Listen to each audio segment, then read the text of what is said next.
Assalamualaikum warahmatullahi wabarakatuh. Sampurasun warga Jabar dan warga negara NKRI, Negara Kesatuan Republik Indonesia. Saya sering melihat di dunia maya, entah itu Facebook, entah itu TikTok, entah itu Snack, entah itu dunia maya yang lainnya ya. Kembali hati ini merasa sedih. Kenapa? Bukan sedih karena tidak punya duit. Bukan juga sedih karena istri pergi ataupun datang. Tapi sedih karena apa coba? Karena semua manusia Indonesia jadi ikan. Kenapa jadi ikan? Karena semua warga kita, entah itu dari kalangan pejabat, entah itu dari kalangan seperti kita rakyat jelata, di dunia maya itu, ya, di dunia maya itu gampang kepancing dengan bahasa-bahasa yang tidak bisa dipertanggungjawabkan. Si A misalkan ketua ANU memancing dengan bahasa seperti itu, yang satunya yang jabatannya tinggi, bahkan ada seseorang yang memang pemegang kekuasaan keamanan di sini, kepancing, sehingga resahlah dunia maya kita ini, resahlah negara dan rakyat ini seperti saya. Dan mereka rata-rata seperti ikan, saya bilang. Biarkan atuh. Kan kita punya sabar, tenaga kita punya syukur, punya ikhlas, punya tobat. Mana bisa kita mau bisa mengikuti langkah Rasul dan selamat di alam selanjutnya kalau kita masih mudah terpancing oleh bahasa-bahasa yang tidak bisa dipertanggungjawabkan. Ingat, Musailamah dan Dajjal sekarang sudah menyamar jadi apa saja. Kesabaran kita, keimanan kita akan diuji, bosku. Ya, mudah-mudahan video saya ini bisa nyampe ke siapapun dan bisa dilihat ke siapapun. Saya bukan ngatur.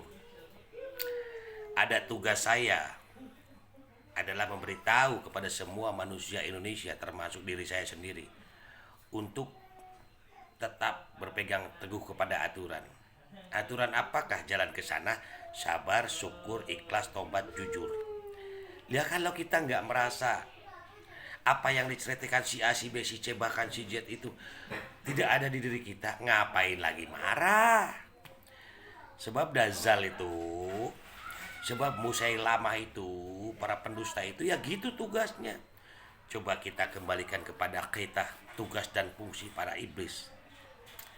Mereka itu akan mengajak-ngajak, mengojok-ojok, memancing, bahkan menjerumuskan kita kepada hal yang luar biasa mengerikan. Coba sudah.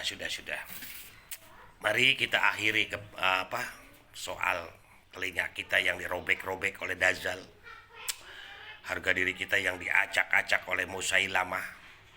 Kita kembalikan kepada rumus Quran. Bahwasannya sabar, syukur, ikhlas, tobat adalah kunci untuk menuju keselamatan di alam yang selanjutnya. Nah kalau kita kayak gini ya terjadi perang saudara nih. Percaya nggak?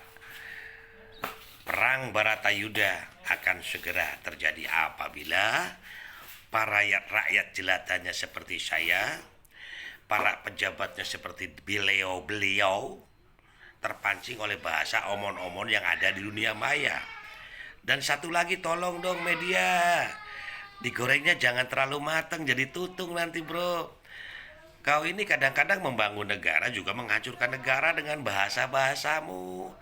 Ceritakan apa adanya, jangan ditambah dikurangi, jangan dipotong-potong. Jadi beritanya itu kalau dipotong-potong ya memancing amarah. Sedangkan bangsa kita itu kan karena mungkin ini ya, ada indikasi nih, karena gampang kepancing, seneng dia disebut ikan. Maksudnya begini, bukan kalian ikan, tapi sifatnya akan seperti ikan, mudah dibodohi. Coba tolong ya, biar negara kita tercinta ini, Jamrud Khatulistiwa Indonesia Nusantara ini menjadi aman, nyaman, tentram, dan bersahaja. Ini pengen tampil, itu pengen tampil, sehingga di dunia maya ini isinya pertengkaran mulu. Satu negeri akan hancur apabila para pemimpinnya dan rakyatnya sudah tidak sinkron. Kan itu kata ayat. Ya, aku sedih bro. Mudah-mudahan Allah mencabut nyawaku sekarang. Saya nggak ingin melihat kalian para pejabat dan para rakyat jelata diadu domba oleh orang-orang yang bersifat dazal, oleh orang-orang yang disebut sekarang ini Musailama. Mosok kita akan kembali ke zaman jahiliyah, zaman kebodohan, di mana pada saat itu orang gampang dibodohi dan juga gampang untuk diadu domba. Abu Jahal sudah muncul, Dajjal sudah muncul. Jangan dikira Dajjal matanya satu di ini nih matanya, bukan. Sekarang mereka udah nyamar masuk ke kalangan atas, diam di kalangan tengah, dan bercokol di kalangan bawah. Ingat, negeri ini akan hancur kalau kita menjadi ikan yang gampang kepancing. Ikan itu enak bro, digorengnya enak. Maka jangan jadi mau ikan. Jangan lawan arus. Ikan terhebat di dunia adalah ikan Salem. Beliau selalu melawan arus. Berenangnya itu melawan arus. Coba lihat di Niagara itu. Tapi akhirnya segagah-gagah pun orang, sehebat-hebatnya manusia, sehebat-hebatnya ikan itu, pada ujungnya dia masuk apa? Masuk penggorengan jadi sarden.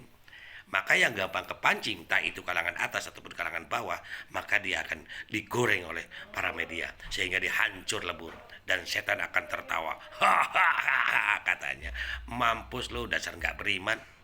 Kan gitu nantinya. Oke, dari sekarang ayo, Om Dadang hanya mengajak, karena saya juga lagi bersaing dengan beliau. Setan, si iblis, si siluman dan sebagainya mengajak untuk Anda untuk ikuti arahnya itu sebelah kiri. Syirik, pidik, bejail, kaniaya, suuzon dan sebagainya. Judi, jinah, mabuk dan sebagainya. Saya juga mau bertugas melawan dia. Apa lawannya? Mari kita belajar sabar, belajar syukur, belajar ikhlas, belajar tobat. Ya, agar apa? Agar kita mendapat kenyamanan di dunia ini. Dan saya yakin kalau di dunia ini udah nyaman hatinya, udah lapang dadanya, udah baik niatnya, udah baik ucapannya, udah baik perilakunya, insya Allah kita akan pindah ke alam di sana, ditempatkan pada alam yang sama, yaitu kenyamanan. Oke, mungkin begitu aja saya.